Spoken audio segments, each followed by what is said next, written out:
শুভেচ্ছা আমন্ত্রণ। রাতের বাংলাদেশের শুরুতেই জানাবো শিরোনাম।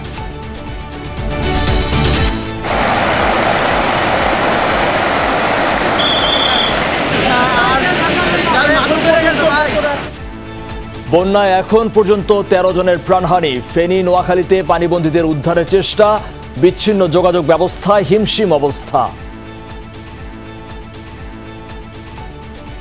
আমরা পরশুদিন সকালবেলা ফ্যামিলির সাথে সর্বশেষ কথা বলছি, এরপরে কথা বলা কোনোভাবে সম্ভব হয় নাই। এখন আমাদের পর্যাপ্ত পরিমাণ খাওয়ার দরকার।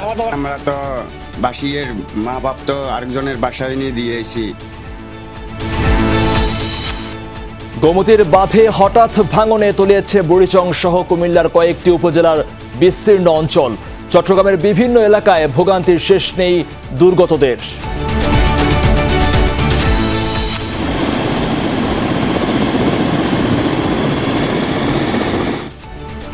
দুর্গত এলাকায় হেলিকপ্টার নিয়ে উদ্ধার ও ত্রাণ তৎপরতা দেখলেন সেনা ও বিমান বাহিনী প্রধান। দুর্গম এলাকায় ছুটে বেড়াচ্ছে স্বেচ্ছাসেবকরা। সচল হয়নি ঢাকা চট্টগ্রাম মহাসড়ক। 14 গ্রাম থেকে ফেনীর লেমুয়া পর্যন্ত আটকা পড়েছে কয়েক হাজার যানবাহন। আজও বন্ধ রেল যোগাযোগ। ভারতের ত্রিপুরায় বন্যা পরিস্থিতির আরও অবনতি। 19 জনের মৃত্যু। রাজ্য জুড়ে 2000-এর বেশি ভূমিধসের ঘটনা। এছাড়াও রাতের বাংলাদেশে আরও থাকছে। নিউ মার্কেট থানায় হত্যা মামলায় 5 দিনের রিমান্ডে রাশেদ খান মেনন। আদাবরে গুলিতে নিহতের মামলায় আসামি শেখ হাসিনা ছাড়াও ফেরদৌস, সাকিব ও ব্যারিস্টার সুমন।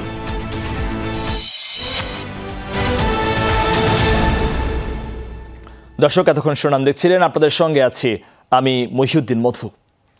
বন্যায় নাকাল ফেনী, পানিতে তলিয়ে গেছে বিস্তীর্ণ অঞ্চল। প্রাণহানির সংখ্যায় উদ্বিগ্ন স্বজনরা। মোবাইল নেটওয়ার্ক বা ইন্টারনেট সব দিক থেকেই যোগাযোগ বিচ্ছিন্ন দুর্গত এলাকাটি। কেউ কারো খোঁজও নিতে পারছেন না। সেই সাথে উদ্ধার তৎপরতা আর ত্রাণ কার্যক্রম নিয়েও ক্ষুব্ধ স্থানীয়রা। দুর্গত এলাকা থেকে আরও জানাচ্ছেন সহকর্মী সাইফুদ্দিন রবিন। ক্যামেরায় ছিলেন মোহাম্মদ শাহিন। তলিয়ে গেছে সবকিছু। বিস্তীর্ণ এলাকা জুড়ে শুধু বন্যার পানি আর পানি। আশ্রয়হীন লাখো মানুষ।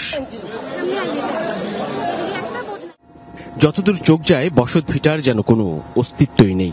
ধুধু জলের প্রান্তর ফেনীর বিশাল এলাকা। ফুলগাজী, পরশুরাম, ছাগলনাইয়ার অবস্থা সবচেয়ে ভয়াবহ। আটকে পড়া স্বজনদের উদ্ধারে যাওয়ারও উপায় নেই উদ্বিগ্নদের। পানির তোরে সেসব এলাকায় যাওয়া যেমন ঝুঁকিপূর্ণ, ঠিক তেমনি উপযুক্ত বাহনও মিলছে না। আফসোস, আক্ষেপ আর ক্ষোভের শেষ নেই। সেই সঙ্গে যোগাযোগ বিচ্ছিন্নতা সবার মধ্যেই বাড়িয়ে তুলেছে আতঙ্ক। ছোট বাচ্চা না নেওয়া যায়, এদের যদি থাকতো, ছোট বাচ্চা থাকতো, ফ্যামিলি থাকতো, তাহলে এটা বুঝতো। একবারে কম, এটা দিয়ে কি করে একটা জেলার লোকজন উদ্ধার করা সম্ভব না। এখানে লক্ষ লোক কি করে বাস করে ফেনী জেলার মধ্যে। এখানে 4টা উপজেলায় কি করে প্লাবিত। এখন আমাদের পর্যাপ্ত পরিমাণ খাওয়ার দরকার।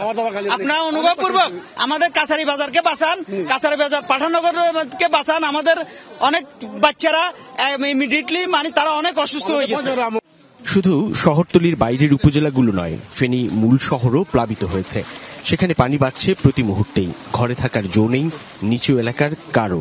নারী ও শিশুদের উদ্ধার করে নিরাপদ স্থান নেওয়া হচ্ছে ভেলায় করে। দেশের বিভিন্ন প্রান্ত থেকে যারা নৌকা বা স্পিডবোট নিয়ে আসছেন, তাদের বেশিরভাগই খুঁজছেন চেনা জানাদের। আমরা পরশুদিন সকালবেলা ফ্যামিলির সাথে সর্বশেষ কথা বলছি, এরপরে কথা বলা কোনোভাবে সম্ভব হয় নাই। আমার বউ, 2 বছরের একটা ছোট বাচ্চা, মা কোথায় আছে আমরা জানি না। মুহূর্তের মধ্যে কি খাটের উপর পানি, কেউ খাবারও পাইতেছে না। অনেকগুলা টিনের উপরে আছে, অনেকগুলা একতলা পর্যন্ত ডুবে গেছে আর কি। এখনো খাবারের প্রয়োজন। বিদ্যুৎ বিচ্ছিন্ন এই জনপদে এখন মোবাইল নেটওয়ার্ক ও ইন্টারনেট সংযোগের মধ্য দিয়ে অন্তত পারস্পরিক যোগাযোগ ফিরে পাওয়াকে গুরুত্ব দিচ্ছেন বন্যার্তরা, যার মধ্য দিয়ে মানুষের বাঁচা মরার খবর নিশ্চিত করা সম্ভব হবে। এটি ফেনী শহরের অভ্যন্তরের হাসপাতাল রোড, এখানেই পানির এই অবস্থা। আর যখন এই শহর ছাড়িয়ে খানিকটা বাইরে যাওয়া যায় তখন দেখা যায় যে একেবারে টইটুম্বুর পানি, সবকিছু পানির নিচে তলিয়ে আছে এবং উদ্ধার তৎপরতা অপ্রতুল, এমনটি বলছেন সাধারণ মানুষ বা ফেনী অঞ্চলের মানুষ। তারা বলছেন পরশুরাম, ফুলগাজী সেই সব জায়গায় অনেক ভয়াবহ পরিস্থিতি তৈরি হলেও সেখানটায় উদ্ধার তৎপরতা কিংবা ত্রাণ সামগ্রী বিতরণ সেসব মিলছে না যথাযথভাবে। সাইফুদ্দিন রবিন, যমুনা নিউজ, ফেনী। নিরাপদ আশ্রয়ের খোঁজে ছুটছেন নোয়াখালীর বানভাসী মানুষ। এক সপ্তাহের বেশি সময় পানিবন্দী থেকে ফুরিয়ে গেছে খাবার, বিশুদ্ধ পানি। ত্রাণ কার্যক্রম শুরু হলেও তা খুবই অপর্যাপ্ত। লাগাতার বৃষ্টির পর শুক্রবার নোয়াখালীতে দেখা মিলেছে সূর্যের। স্থানীয়দের প্রত্যাশা, এই অবস্থা থাকলে 2-3 দিনের মধ্যে পানি নেমে যাবে। নোয়াখালীর বন্যা পরিস্থিতি জানাচ্ছেন সহকর্মী রিয়াজ রায়হান, ছবি তুলেছেন নাহিদ হোসেন। শিশু মনের কত প্রশ্নই এই চোখে। নিজের ঘর ছেড়ে যাচ্ছে বাবা মায়ের সঙ্গে। বানের পানি ঘর ছাড়া করেছে পুরো পরিবারকে। এমন হাজারো পরিবার দলে দলে ঘর ছেড়ে আশ্রয় নিচ্ছে নিরাপদ স্থানে। বুক সমান পানিতে নাওয়া খাওয়া বন্ধ হলে কি বা আর করার থাকে। অনেকে নিরাপত্তার আশায় পাড়ি জমিয়েছেন ঢাকা, চট্টগ্রাম সহ আশপাশের স্বজনের বাড়িতে। খুব কষ্টের মধ্যে আল্লাহ ফাঁকে রাখছে। মনে করেন আমরা তো বাসিয়ের মা বাপ তো আরেকজনের বাসায় নিয়ে দিয়েছি। পানির ভিতরে থাকতাম হারিয়ে না, যে পরিস্থিতি হয়েছে, খাইতাম হারিয়ে না, লইতাম হারিয়ে না, রাঁধতাম হারিয়ে না, বুঝেননি। বাচ্চা পানি কষ্ট হইতে আছে। আমরা বাড়ি ছাই চলে যেতেছি সোমনি বাজারে।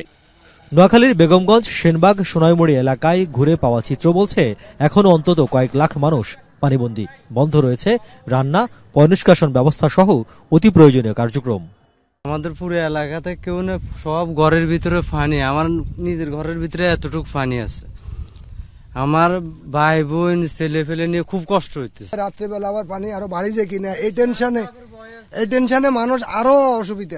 এনে নতুন একটা বিল্ডিং আছে, বিল্ডিং এ আসি মানে আমরা রয়েছি আপাতত। থাকার মতো ব্যবস্থা নাই, আর চলাফেরাতে একটা পুরো সমস্যা। আশ্রয় কেন্দ্রগুলোতেই অজানা শঙ্কায় আশ্রিত মানুষগুলো। বেসরকারি উদ্যোগে খাদ্য সহায়তা দেয়া হচ্ছে কয়েকটি আশ্রয় কেন্দ্রে।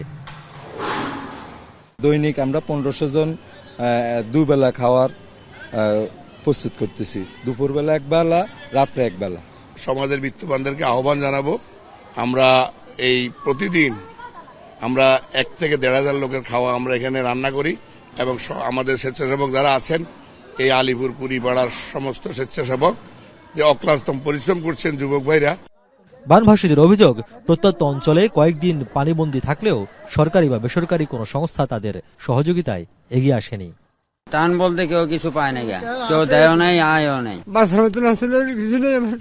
আমি বেকার, 2 ছেলে বানিয়ে বেকার দিচ্ছে, কাজ কাম সব বদ্ধ, বাড়ির এই অবস্থা। যদি আমার এই মুহূর্তে কিছু সাহায্য করেন তাহলে জানবাসি ওষুধের চলো না, আমার সবকিছু বদ্ধ। আজ 15 দিন। এটি বেগমগঞ্জের উপর দিয়ে বয়ে যাওয়া পানি উন্নয়ন বোর্ডের একটি খাল। আবর্জনা জমে বন্ধ হয়ে গেছে পানি প্রবাহ, আর তাতেই দুর্ভোগে পড়েছে কয়েক লাখ মানুষ। তাই খাল পরিষ্কার শুরু করেছে উপজেলা প্রশাসন। আমরা এক্সকেভেটর এখানে নিয়ে এসেছি, আর আমাদের এখানে লোকাল লোকজন প্লাস হচ্ছে আমরা কিছু শ্রমিকও ভাড়া করেছি, যাতে হচ্ছে তারা গিয়ে জায়গাগুলো, যেহেতু এক্সকেভেটরের একটা নির্দিষ্ট সীমা আছে, পুরাটা পারবে না, একটু একটু কেটে দিয়ে যতটুকু হচ্ছে আমরা এটা ক্লিয়ার করতে পারি। বানভাসীদের জন্য খাদ্য সহযোগিতা নিশ্চিতে সরকারের পাশাপাশি বেসরকারি উদ্যোগ কামনা করেছেন কর্মকর্তারা। নোয়াখালীর 6টি উপজেলার উপজেলা সদরের বাইরের যে প্রত্যন্ত অঞ্চলগুলো রয়েছে তার অধিকাংশেরই চিত্র এরকমই, অর্থাৎ ছোট্ট একটি শুকনো জায়গা নেই যেখানে গিয়ে মানুষ ন্যূনতম আশ্রয় নিতে পারে। আর তাই তাদের শঙ্কার জায়গা এখন অন্যখানে। সেটি হচ্ছে এই যে বানের পানি সেটি নেমে যাওয়ার পর যে দুর্ভোগ নেমে আসবে তা কিভাবে মোকাবেলা করবেন, সে চিন্তায় দুশ্চিন্তার বলিরেখা স্থানীয়দের কপালে। রিয়াজ রায়হান, যমুনা নিউজ, বেগমগঞ্জ, নোয়াখালী। স্মরণকালের ভয়াবহ বন্যায় মানবিক বিপর্যয়ের মুখে কুমিল্লার কয়েক লাখ মানুষ। হঠাৎ করে গোমতী নদীর বাঁধ ভেঙে যাওয়ায় কয়েকটি উপজেলা তলিয়ে গেছে পানির নিচে। সাধারণ ছাত্র ও স্বেচ্ছাসেবকরা যার যা আছে তাই নিয়ে ঝাঁপিয়ে পড়েছে উদ্ধার কাজে। ভুক্তভোগীরা বলছেন দুর্গম অনেক এলাকায় এখনও আটকা আছে কয়েক শত পরিবার। তাদের উদ্ধারে সরকারের আশু পদক্ষেপ চান তারা। লুৎফর রহমানের ক্যামেরায় মাহফুজ মিশর রিপোর্ট। সদ্য ভূমিষ্ঠ এই শিশু পৃথিবীর কোনো কিছু বুঝে ওঠার আগেই প্রায় 16 ঘন্টা বানের পানিতে নিজ বাড়িতে আটকা ছিল। বাবা মা স্বজন জীবন বাজি রেখে আগলে রেখেছিল তাকে। শুক্রবার দুপুরে এরকম বেশ কয়েকজন শিশুকে উদ্ধার করে এই স্বেচ্ছাসেবীরা। তখনও তাদের চোখে মুখে ভয়াবহ আতঙ্ক, উদ্বেগ, উৎকণ্ঠা। গতদিন পানি কম ছিল, আজকে অনেক বেশি, গলা পর্যন্ত পানি হয়ে গেছে। আমরা বাসা থেকে বের হতে পারছি না, আমাদের বাচ্চা কাচ্চা খাবার দাবার কিছু বের করতে পারছি না। সকালে যখনই দেখেছি পানি এমন অবস্থা আসছে, আমরা যে ঘর থেকে বাইরে এই পরিস্থিতি আমাদের নাই। আমরা ভয় পেয়ে গেছি, কারণ আমরা তো দেখি নাই। মহিলারা ভয় পেয়ে গেছে, অনেকে হার্ট ফেল হয়ে গেছে, অনেকে স্ট্রোক করে ফেলছে। আমরা ঘরও ঢুকতে পারি, আমরা ঘরও ঢুকতাম পারি না। এভাবে কেবল কুমিল্লার বুড়িচং উপজেলায় বাড়িঘর সর্বস্ব হারিয়েছেন লক্ষাধিক মানুষ। বৃহস্পতিবার গভীর রাতে যে পানির তোড় দেখেছেন তারা, স্থানীয় বাসিন্দাদের কাছে তা এখনো অবিশ্বাস্য। পরিস্থিতি সামলাতে আগাম কোনো প্রস্তুতি ছিল না, দেয়া হয়নি কোনো সতর্কবার্তাও। সব মানুষের প্রশ্ন একটাই, গোমতী নদীর মজবুত বাঁধ ভাঙল কিভাবে, যার জন্য তাদের এত বিপদ।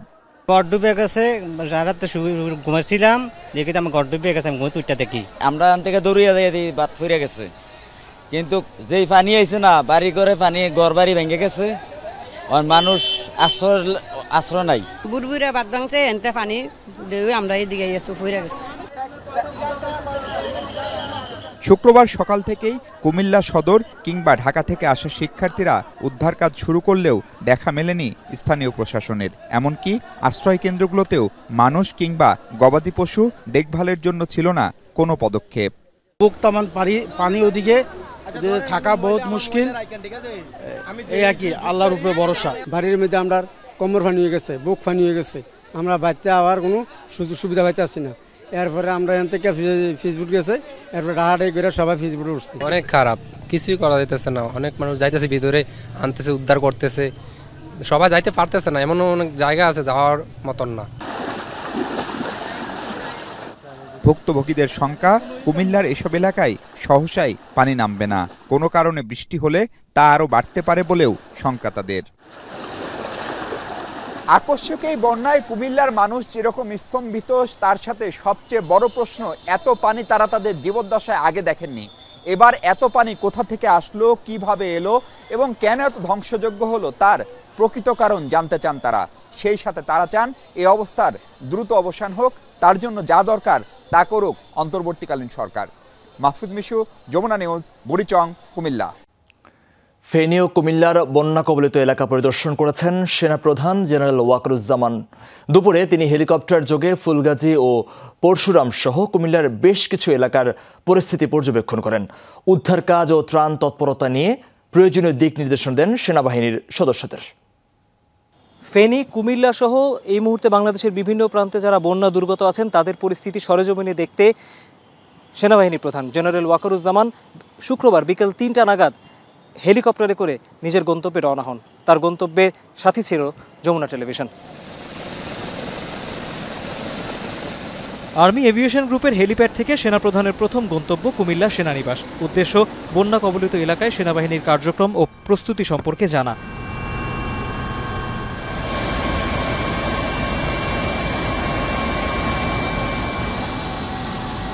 কুমিল্লায় পৌঁছানোর পরই তাকে সার্বিক বন্যা পরিস্থিতি সম্পর্কে জানান কর্মকর্তারা। এখানে স্যার এগুলো পরশুরাম উপজেলা পরিস্থিতিগুলো ফুলগাজী থেকে করছে স্যার, ভালো এফেক্টেড হয়েছে। এখানে আমাদের লোক আজকে গিয়েছে স্যার। সেখানে কার্যক্রম শেষে আবারও হেলিকপ্টারে সেনাপ্রধান জেনারেল ওয়াকারুজ্জামান। শুরুতেই কুমিল্লার বিভিন্ন উপজেলা ও পরে ফেনীর ফুলগাজীর বন্যা কবলিত এলাকা পর্যবেক্ষণ করেন তিনি।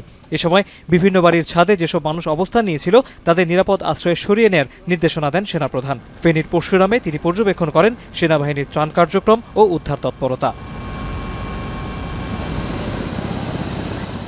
পরে বিকেল নাগাদ সেনাপ্রধান ঢাকায় ফিরে আসেন।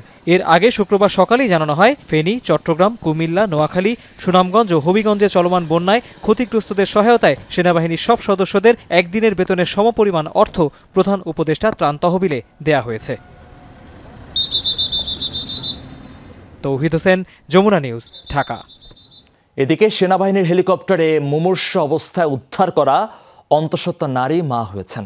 শুক্রবার বন্যা কবলিত ফেনীর ফুলগাজী থেকে অন্তঃসত্ত্বা নারী সুমি বেগমকে উদ্ধার করে সেনাবাহিনীর হেলিকপ্টার। প্রসব বেদনা উঠলেও বন্যার কারণে তাকে হাসপাতালে নেওয়া সম্ভব হচ্ছিল না। এছাড়া হাসপাতালও পানিতে তলিয়ে যাওয়ায় বিপাকে পড়েন অন্তঃসত্ত্বা সুমির পরিবার। খবর পেয়ে দ্রুত তাকে হেলিকপ্টারে করে কুমিল্লা সিএমএইচে নিয়ে যায় সেনাবাহিনীর একটি দল। সেখানে গাইনি বিভাগে ভর্তি করা হয় তাকে। পরে পুত্র সন্তানের জন্ম দেন সুমি। শুক্রবার বর্তমানে মা ও শিশু দুজনই সুস্থ রয়েছেন বলে জানিয়েছেন চিকিৎসক। নবজাতকের জন্য দোয়া চেয়েছেন সুমি ও তার পরিবার। দুর্গত এলাকার মানুষের দুর্ভোগ লাঘবে দিনভর ত্রাণ কার্যক্রম চালিয়েছে বাংলাদেশ বিমান বাহিনী। ফেনীর বেশ কয়েকটি এলাকায় ত্রাণ বিতরণ করা হয় বাহিনীর পক্ষ থেকে। পরে দুর্যোগ কবলিত এলাকা পরিদর্শন করে বিমান বাহিনী প্রধান বলেন, বানভাসীদের রক্ষায় প্রস্তুত বাহিনীর সদস্যরা।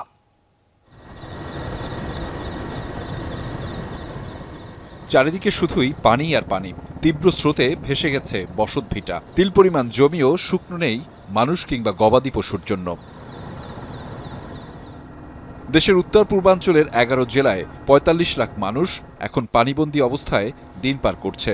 ভেঙে পড়েছে সকল ধরনের যোগাযোগ ব্যবস্থা। সড়কে পানি ওঠায় দীর্ঘ হয়েছে যানজটের সারি। দুর্যোগ পীড়িত মানুষের দুর্ভোগ লাঘবে দিনভর ত্রাণ কার্যক্রম চালিয়েছে বাংলাদেশ বিমান বাহিনী। হেলিকপ্টার থেকে দুর্গত এলাকার জনগণের জন্য প্যারাসুটের মাধ্যমে ফেলা হয় ত্রাণ। 2 দিন ধরে পানিবন্দী অবস্থায় থাকার পর এই সহায়তা স্বস্তি জুগিয়েছে বন্যায় ক্ষতিগ্রস্তদের। ফেনী, ফুলগাজী ও পরশুরাম সহ বেশ কিছু এলাকায় চলে এই ত্রাণ বিতরণ কার্যক্রম। হেলিকপ্টার থেকে দুর্গত এলাকা পরিদর্শন করেন বিমান বাহিনী প্রধান। জোর দেন আটকে পড়াদের উদ্ধার কার্যক্রমে। আজকে আমরা অলরেডি 10টা হেলিকপ্টার সর্টি করেছি এবং তার মধ্যে 600 থেকে 700 প্যাকেট আমরা এয়ার ড্রপ করেছি। সো আমি নিজে আজকে গিয়েছিলাম দেখার জন্যে। আসলে পরিস্থিতি খুব ভয়াবহ। আমাদের হেলিকপ্টার দিয়ে আমরা ইমিডিয়েটলি আজকে এবং আগামী যে কয়দিন প্রয়োজন হয়, যতদিন না আমরা রোড কমিউনিকেশন স্ট্যাবলিশ করতে পারবো, আমরা চালিয়ে যাব আমাদের অপারেশন।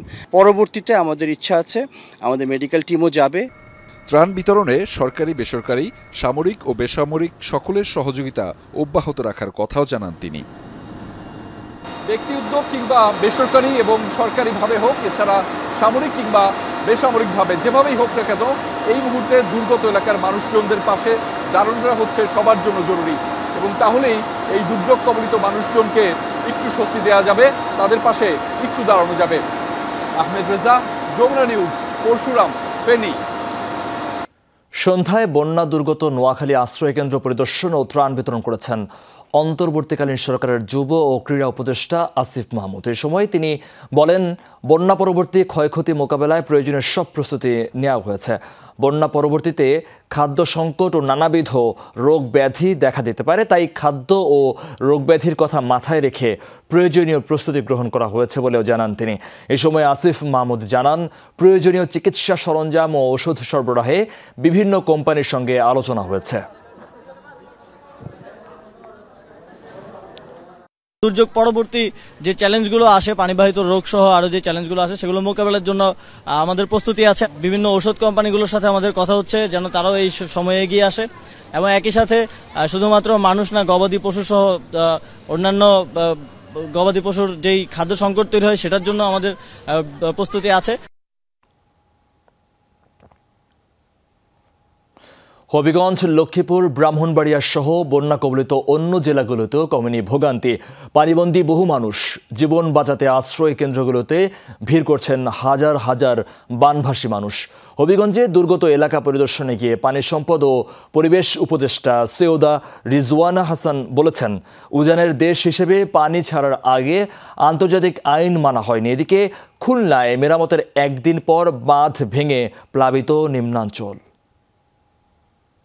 উজানের দেশ তাদের ভাটির দেশকে জানানোর কথা, যখন এরকম অস্বাভাবিক বৃষ্টিপাত হয় বা পানি ছেড়ে দেওয়ার দরকার হয়, আগে একটু জানিয়ে দিতে হয়, তাহলে একটু প্রস্তুতিটা রাখা যায়, অন্তত মানুষজনগুলোকে সরিয়ে নেওয়া যায়।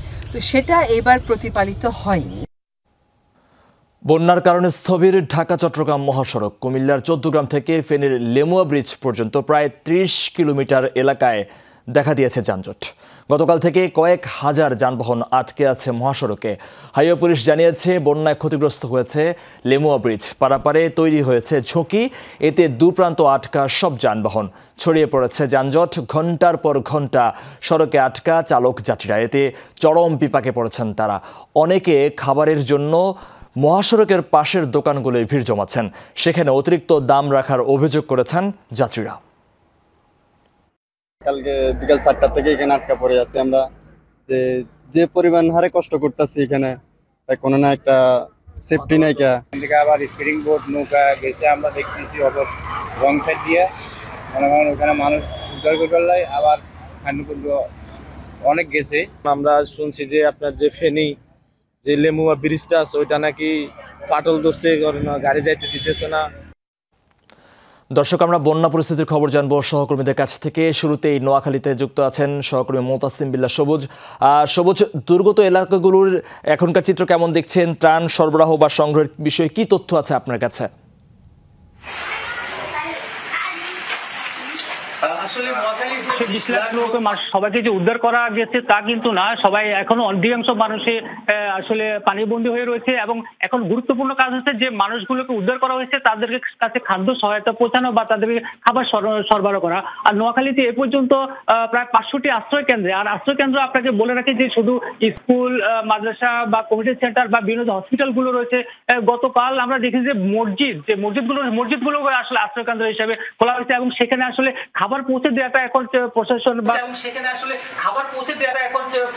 বা কাছের জন্য একটি বড় চ্যালেঞ্জ হয়ে দাঁড়িয়েছে, কেননা এত লোকের খাবার পৌঁছে দেয় একসাথে কোনো প্রস্তুতি ছাড়া। কারণ আপনি জানেন করে এত পানি বেড়েছে যে মানুষ কোনো ঘর থেকে তাদের কোনো খাদ্য সামগ্রী নিয়ে বের হয়ে আসতে পারেনি, এক কাপড়ে আসলে তারা বের হয়ে আসছে। সেক্ষেত্রে তারা আসলে হঠাৎ করে এভাবে তারা পরিস্থিতির সম্মুখীন হবেন বা তাদের কোনো সে ধরনের না। তো আসলে খাবার পৌঁছে দেওয়াটা এখন একটা গুরুত্বপূর্ণ বিষয় দাঁড়িয়েছে। আর আসলে আমরা দেখেছি যে নোয়াখালীতে গতকাল পর্যন্ত আসলে মানুষদেরকে উদ্ধার করার কাজে সবাই ব্যস্ত ছিল। আর আজ দেখছি যে আমরা বিভিন্ন ব্যক্তি, সংস্থা, বিভিন্ন পরিবার বা বিভিন্ন যে রাজনৈতিক দলগুলো রয়েছে তারা আসলে আজ দুপুরের পর থেকে তারা খাদ্য সামগ্রী কাছাকাছি বা যে আশ্রয় কেন্দ্র রয়েছে সেখানে খাদ্য সহায়তা দিতে পারলেও যে দুর্গম এলাকাগুলো রয়েছে সেখানে আসলে খাদ্য সহায়তা পৌঁছে দেওয়া সম্ভব হচ্ছে না।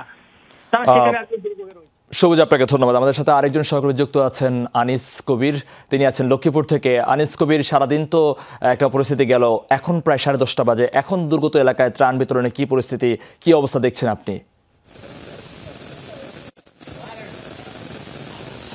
মধু, আসলে আপনি জানেন যে যতই বেলা গড়াচ্ছে ততই কিন্তু লক্ষ্মীপুরে কিন্তু হু হু করে পানি ঢুকতেছে। আমি যদি আপনাকে একটু দেখানোর চেষ্টা করি যে এখন পর্যন্ত যে আমি যা পিছনে যে বাড়িগুলো দেখাচ্ছি, যে এই বাড়িতে প্রায় 30 থেকে 40 জন পরিবার বসবাস, ঘরের ভিতরে কিন্তু প্রবাহিত হচ্ছে। কারণ এই পানিগুলো কিন্তু এখন যেভাবে বাড়তেছে, যার কারণে প্রতিনিয়তই কিন্তু মানুষের দুর্ভোগ দিন দিন বাড়তেছে। বলেছেন যে ত্রাণ যে বিভিন্নভাবে আমরা দেখতে পাচ্ছি প্রশাসনিক ত্রাণ হচ্ছে, ত্রাণগুলো কিন্তু সাধারণ মানুষের কাছে সেভাবে, তার কারণে মানুষ কিন্তু যে ত্রাণের যে দুর্ভোগ এবং যে বিশুদ্ধ যে পানির সংকট রয়েছে, সে পানির কারণে মানুষ কিন্তু এক ধরনের হাহাকার হয়ে পড়ে আছে। তবে এইদিকে যে আমি আপনাকে দেখা যায় যে পানির যে স্রোত কিন্তু বাড়তেছে, এই বিকেল বেলায় কিন্তু এই লক্ষ্মীপুরে মেঘনা সড়কটি কিন্তু ছিল এক ধরনের পাকা অবস্থা, কিন্তু এখন থেকে এখন কিন্তু রাত্রেবেলায় কিন্তু রাস্তার অপোজিট দিয়ে পানি খুব দ্রুত স্রোতের আকার নিয়ে ধারণ করছে। আর এইদিকে সেই স্রোতের ধারণ করার কারণে কিন্তু পানি যতই বাড়তেছে ততই কিন্তু মানুষের দুর্ভোগ এবং তারা কিন্তু স্থানীয়ভাবে অনেক দুর্ভোগের শিকার হচ্ছেন বলে স্থানীয়রা আমরা দেখতে পাচ্ছি। তবে এই বন্যা পরিস্থিতির কারণে যে কোনো মুহূর্তে বড় ধরনের আকার ধারণ করতে পারে, হয়তো বা রাত্রের ভিতরে। যে মধু, অর্থাৎ সহসাই কমছে না দুর্ভোগ। ধন্যবাদ আপনাকে। ভারতের ত্রিপুরা রাজ্য প্রশাসনের দায়িত্বহীনতা এবং খামখেয়ালিপনায় এই বন্যার অন্যতম কারণ বলে মন্তব্য করেছেন বিএনপির ভারপ্রাপ্ত চেয়ারম্যান তারেক রহমান। রাতে গণমাধ্যমে পাঠানো এক ভিডিও বার্তায় তিনি অভিযোগ করেন, হঠাৎ করেই বাঁধ খুলে দিয়ে বাংলাদেশের বিস্তীর্ণ এলাকাকে ডুবিয়ে দিলেও ভারত বাংলাদেশকে আগাম কোনো সতর্কবার্তা দেয়নি। ফলে বন্যা পরিস্থিতি মোকাবেলায় বাংলাদেশ সামান্য একটু প্রস্তুতি নেওয়ারও সুযোগ পায়নি। এবারের বন্যার অন্যতম প্রধান কারণ উজানের দেশ প্রতিবেশী ভারতের ত্রিপুরা রাজ্য প্রশাসনের দায়িত্বহীনতা এবং খামখেয়ালিপনা। তারা হঠাৎ করে বাঁধ খুলে দিয়ে বাংলাদেশের বিস্তীর্ণ এলাকাকে ডুবিয়ে দিলেও একটি বারের জন্যও বাংলাদেশকে আগাম সতর্কতা দেয়নি। ফলে আকস্মিক বন্যার দেশের বিস্তীর্ণ এলাকা ভাসিয়ে নিলেও পরিস্থিতি মোকাবেলায় বাংলাদেশ সামান্য একটু প্রস্তুতির নেবার সুযোগ পর্যন্ত পায়নি। গেল 15 বছর ধরে ফ্যাসিস্ট সরকারের হাতে অসংখ্য মানুষ শহীদ হয়েছেন, এমনটা দাবি বিএনপি মহাসচিব মির্জা ফখরুল ইসলাম আলমগীরের।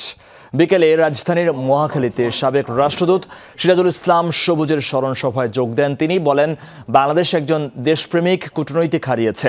তিনি দেশের সব সংকটে এগিয়ে এসেছিলেন। আজকের বাংলাদেশে পৌঁছাতে রাষ্ট্রদূত সিরাজুল ইসলামের অনেক অবদান, এমনটাও জানান বক্তারা। তার জীবন ও কর্ম নিয়ে স্মরণ সভায় উপস্থিত ছিলেন অর্থ উপদেষ্টা ডক্টর সালেউদ্দিন আহমেদ। এই সংগ্রামে শুধু এই 2 মাসের জন্য শহীদ হয়েছে তা নয়, 15 বছর ধরে অসংখ্য মানুষ শহীদ হয়েছে।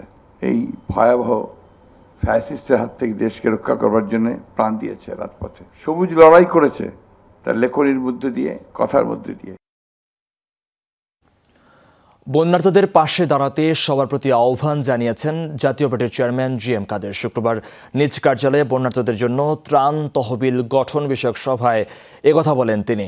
সভায় নেতাকর্মীদের অনেকেই আর্থিক সহায়তা দেন। পাশাপাশি ত্রাণ নিয়ে দুর্গত এলাকায় যাওয়ার কর্মপরিকল্পনাও ঠিক করা হয়। শুধু বন্যার সময়ই না, পরবর্তীতে পুনর্বাসন কাজেও জাতীয় পার্টি দুর্গত মানুষের পাশে থাকবে বলে জানান জি.এম. কাদের। এদিকে পার্টি মহাসচিব মুজিবুল হক চুন্নু বলেন, কোনো সতর্কীকরণ ছাড়া ভারত বাঁধ খুলে দেওয়ার কারণে বাংলাদেশের মানুষ ভয়াবহ বন্যার কবলে পড়েছে। এটা একটা জাতীয় পর্যায়ের একটা বড় বিপর্যয়। সকলে মিলে আমাদেরকে এটা মোকাবিলা করতে হবে। শুধু সরকারের উপর নির্ভর করে থাকলে বা দায়িত্বশীল যারা আছেন তাদের দায়িত্ব তারা পালন করবেন, তাদেরকে সহায়তা করতে হবে। এটা স্বাভাবিক রুটিন ঘটনা নয়, এটা একটা অস্বাভাবিক ঘটনা ঘটেছে। আমরা আমাদের পক্ষ থেকে যে টিম করব, সেই টিমগুলি আগামী রোববার সকালে আমরা উপদ্রুত এলাকা পাঠানোর ব্যবস্থা করব এবং রোববার থেকেই তারা সেখানে যাবেন, স্থানীয় নেতৃবৃন্দের সঙ্গে তারা যোগাযোগ করে সেখানে ত্রাণের দেওয়ার তারা কাজ করবেন এবং অন্যান্য আরও যে সমস্ত সুযোগ সুবিধা প্রয়োজন পড়ে, আমাদের ডাক্তারও আছেন, আমরা সেই সমস্ত সুযোগ সুবিধাগুলি ওই সমস্ত মানুষের কাছে পৌঁছে দেব। হত্যা মামলায় গ্রেফতার বাংলাদেশের ওয়ার্কার্স পার্টির সভাপতি ও সাবেক মন্ত্রী রাশেদ খান মেননকে 5 দিন রিমান্ডে নিয়ে জিজ্ঞাসাবাদ করার অনুমতি দিয়েছেন আদালত। ঢাকার চিফ মেট্রোপলিটন ম্যাজিস্ট্রেট আদালতের বিচারক আজ এই আদেশ দেন। রাজধানীর নিউ মার্কেটের ব্যবসায়ী আব্দুল ওয়াদুদ হত্যা মামলায় গ্রেফতার করা হয় রাশেদ খান মেননকে। বৈষম্য বিরোধী ছাত্র আন্দোলন ঠেকাতে নির্বিচারে গুলি, যাতে নিহত হয় অন্তত 650 জন। এসব হত্যার মূলে আওয়ামী লীগকে দায়ী করা হলেও ইন্ধন রয়েছে 14 দলের। এমন অভিযোগে রাজধানীর নিউ মার্কেট থানায় করা একটি হত্যা মামলায় গুলশান থেকে গ্রেফতার করা হয় বাংলাদেশের ওয়ার্কার্স পার্টির সভাপতি ও সাবেক মন্ত্রী রাশেদ খান মেননকে। শুক্রবার বিকেলে আদালতে আনা হলে 10 দিনের রিমান্ডের আবেদন করে পুলিশ।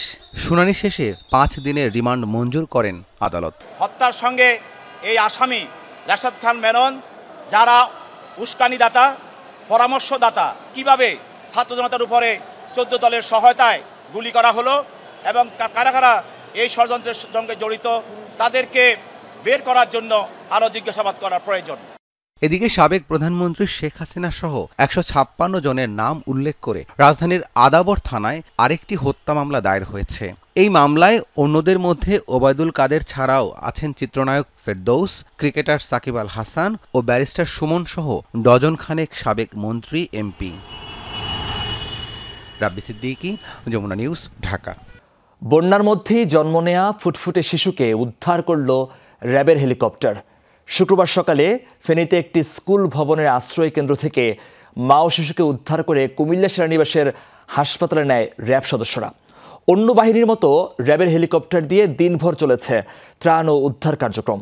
ফেনীর বন্যা দুর্গত এলাকার র্যাব সদস্যদের সাথে ছিলেন আমাদের সহকর্মী মনিরুল ইসলাম।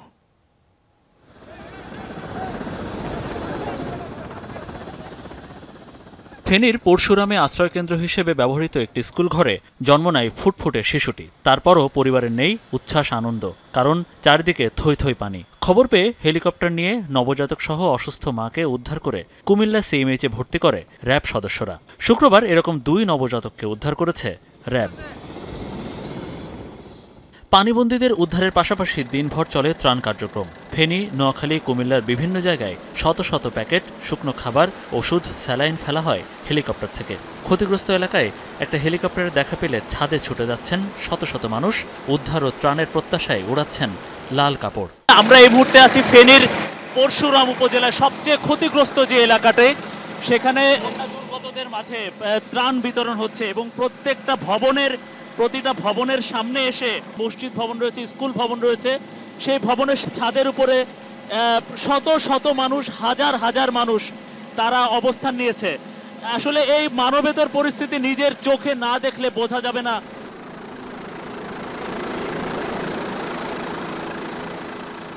আমরা আজকে চেষ্টা করেছি আমাদের হেলিকপ্টার দ্বারা যতটুকু সম্ভব মানুষের মাঝে ত্রাণ সামগ্রী বিতরণের জন্য। এছাড়াও কোথাও কোনো ক্রিটিক্যাল কেউ পেশেন্ট থেকে থাকে তাদেরকে রেস্কিউ করার চেষ্টা করেছি। আকাশ থেকে দেখলে বন্যার ভয়াবহ চিত্র ভেসে উঠছে সবচেয়ে বেশি। কোনটি আবাসিক এলাকা, কোনটা নদী বা খাল, বা কোনটা রাস্তা, একদম বোঝার উপায় নেই। তাই হেলিকপ্টার দিয়ে কাউকে উদ্ধার করাও বেশ কষ্টসাধ্য হচ্ছে। হেলিকপ্টার ল্যান্ড করারও কোনো জায়গা নাই, সো আমাদেরকে ওখানে আকাশ হোভার করা অবস্থাতেই তাদেরকে ত্রাণ সামগ্রী বিতরণ করতে হচ্ছে।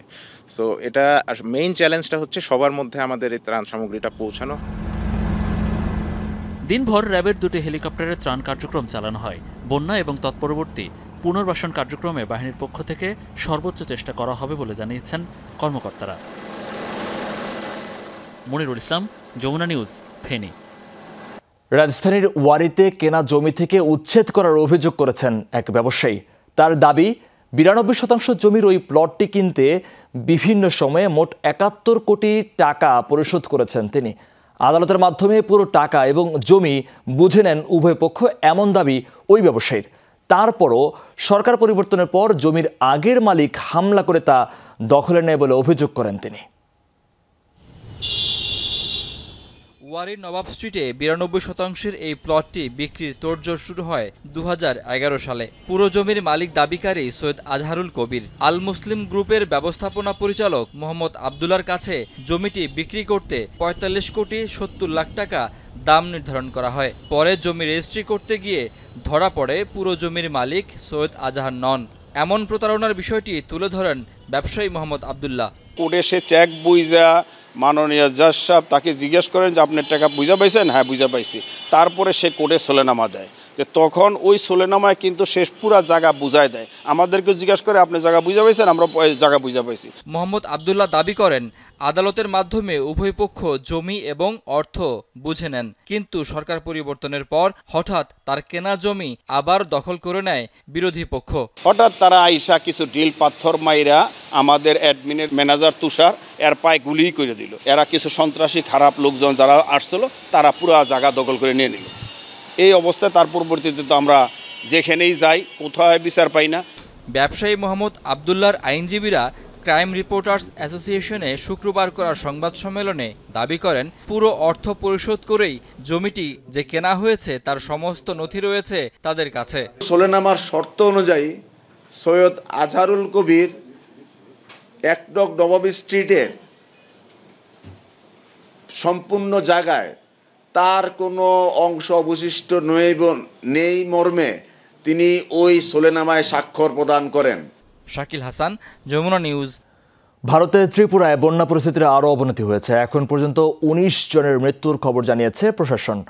পানিবন্দী হয়ে পড়েছেন প্রায় 17 লাখ মানুষ। কর্তৃপক্ষ জানিয়েছে সবচেয়ে বড় দুশ্চিন্তার কারণ হয়ে উঠেছে ভূমিধস। ডুবে গেছে 1800-এর বেশি সড়ক, ব্যাহত হচ্ছে রেল চলাচল, বন্ধ আছে সব শিক্ষা প্রতিষ্ঠান। রাজ্য জুড়ে 2000-এর বেশি ভূমিধসের ঘটনা রেকর্ড করা হয়েছে। রেড অ্যালার্ট জারি করা হয়েছে রাজ্যের সব জেলায়। এদিকে আবহাওয়া দফতর জানিয়েছে ভারী বৃষ্টি অব্যাহত থাকবে আরও কয়েকদিন, ফলে পরিস্থিতির আরও অবনতির শঙ্কা করা হচ্ছে।